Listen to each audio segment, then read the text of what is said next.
Barcroft Media via Getty Images. Good morning from the coldest day of the season so far in Boston, Aaron and Fradham. We've all been waiting since the Jetsons for flying cars, but despite the occasional hype of startup after startup, we're still driving around firmly in contact with the pavement. Now I'm starting to think that maybe the key missing component all these years wasn't finding someone to build a vehicle that could fly and drive. It was finding someone who could develop a business case to build a whole ecosystem supporting flying cars and make the expense of developing the technology worthwhile. After all, a flying car isn't going anywhere without customers, who then need air driving training, perhaps, and an infrastructure that supports a brand new mode of transport, not to mention government approval and rules of the road, sky.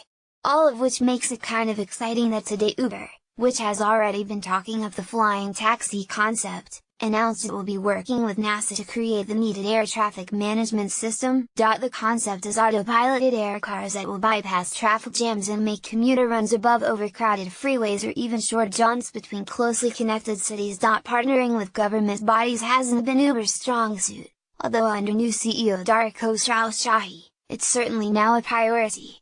And getting flying taxis off the ground can't be achieved with Silicon Valley's old strategy of don't ask for permission, ask for forgiveness. So it's encouraging to hear that Uber is going to connect its obvious business strengths with NASA's effort to create a framework for managing and overseeing traffic of low-altitude flyers. Uber says if flying taxis could be running in Los Angeles in time for the 2028 Olympics. Not bad. Aaron Pressman and Pressman Aaron. Pressman at Fortune.com. Newsworthy snapback. Snap's stock price is snapping back a bit after it revealed that Chinese internet giant Tencent has upped its stake in the company to 12% of Snap's stock. Snap's stock price had initially plummeted as much as 16% Tuesday night after the messaging service reported disappointing growth in users and revenue and revealed it was writing off a $40 million loss on its Spectacles camera glasses project. After the Tencent disclosure, the shares were down only 9%. Tencent said it is excited to deepen its shareholding relationship with us, and that it looks forward to sharing ideas and experiences, Snap said in a filing with the SEC. Wordy. Twitter raised the character limit for tweets, allowing users to run on for 280 characters. That means you could tweet the previous sentence 3 times in one go. Nice. Just checking. European Competition Commissioner Margrethe Vestager wants Apple to disclose details of its new corporate structure after reports about the changes emerged from the Paradise Papers leak this week. Vestager withheld judgment on whether the new arrangement follows EU rules. That remains to be seen, she said. Meanwhile, Apple is working on a new augmented reality headset, Bloomberg reports. Digital. Dozens of people who were using the digital wallet app Parity to store a combined $300 million in digital currency Ethereum found themselves locked out on Tuesday.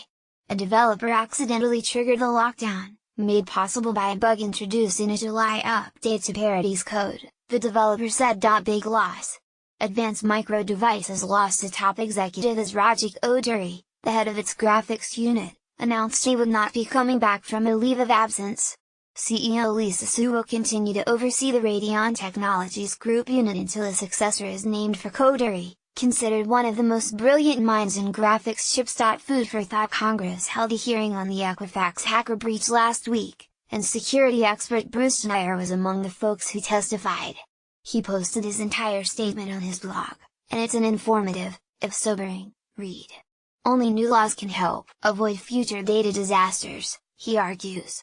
Market pressure alone, he says, can't force data brokers like Equifax to clean up their act and improve their security. Markets work because buyers choose from a choice of sellers, and sellers compete for buyers.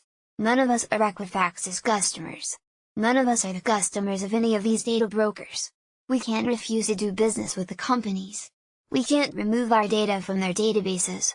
With few limited exceptions, we can even see what data these companies have about us or correct any mistakes. We are the product that these companies sell to their customers, those who want to use our personal information to understand us, categorize us, make decisions about us, and persuade us. In case you missed it, Yahoo's Marissa Mayer subpoenaed to testify before Senate by John Patrick Poole. Phone owners can now send money to friends using Apple Pay Cash by John Patrick Poole, and most people aren't using this critical